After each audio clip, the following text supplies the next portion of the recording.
Sağlamlaşdırma tədbirləri səbəbindən oktyabrın 25-də mərhələli şəkildə heyvan bazarlarında müvəqqəti məhdudiyyətlər tətbiq olunacaq.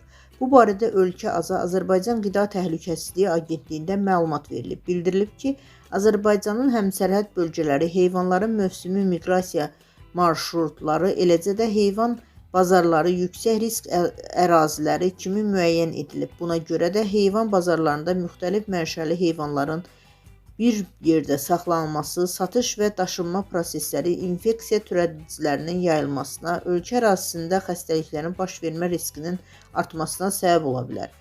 Epizootik stabilliyin və bioloji təhlükəsizliyin qorunması, zoonoz və xüsusi təhlükəli xəstəliklərin yayılmasının qarşısının alınması məqsədi ilə aktda bir sıra zəruri tədbirlər görür. Baş Dövlət Baytarlıq Müfəttişliyinin imzaladığı müvafiq qərara əsasən ölkə ərazisində fəaliyyət göstərən heyvan bazarlarında oktyabrın 25-dən etibarən sağlamlaşdırma tədbirlərinin görülməsi üçün mərhələli şəkildə müvəqqəti məhdudiyyətlər tətbiq olunacaq.